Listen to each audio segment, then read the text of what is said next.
everyone, it's Heather Nichols. I have a project to share with you today that I created in honor of Autism Awareness Day, which is April 2nd. There are a couple of special products in the Tailored Expressions web store that help show support and raise awareness for autism. I'm using a few of those products on my project today, the Look With Your Heart stamp set and the Little Bits puzzle piece die. I'll also be using the Spring Stem stamp set. The colors I'm using are the Quad Colors Carnival collection, Granny Smith, Gumball, Watermelon, Plum Punch. I'll also use Oreo ink and the Snow Flurries Sequins. I chose the sentiment, every child is a different kind of flower and all together make a beautiful garden, from the Look With Your Heart stamp set to use on my project. I'm using the Spring Stems stamp set to create a whole garden across my card. I'm stamping the Spring Stems images across sugar cube cardstock. I've put those into my MISTI with the foam pad so that everything is at the right level for the clear stamps. And then I'm inking up the stamps with multiple colors so I can get a colorful effect across my garden. All of the stems are inked in Granny Smith ink, and then I inked some of the flowers with Plum Punch, some of them with Gumball, and some of them with Watermelon. Once the stamp is inked up, I'll close the lid of my MISTI to stamp the impression on the sugar cube cardstock. I'll keep repeating this process until I have a colorful garden on my piece of cardstock, and I'll also add a few extra green stems with the Granny Smith ink.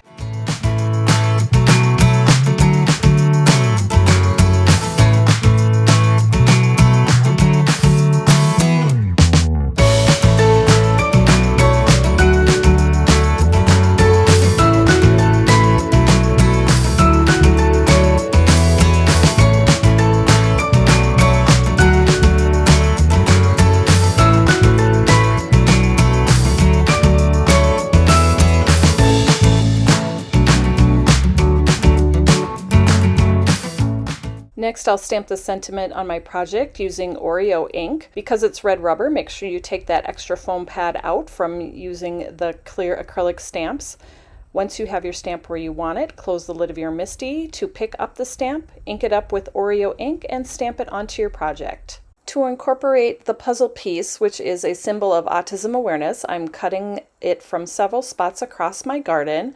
I'll place them where I want to cut out the shape, and I'm going to send that right through my die cutting machine, and I'll hold on to the die cut pieces so I can pop them up on my project. I'll attach the stamped piece to a Toffee card base, and then I will replace each of the puzzle pieces back into their original opening, but pop them up on foam squares so they're raised just a little bit from the rest of the card. For a final finishing touch, I added a little bit of shimmer and shine with the Snow Flurry sequins. I scattered those throughout the garden and then used multimedia matte to attach the sequins down onto the card front. I hope you enjoyed the card that I created to share with you today to help raise awareness and support for autism. You can find the supplies to create this project at the Tailored Expressions web store at tailoredexpressions.com. Thanks so much for joining me, everybody, and I'll see you next time.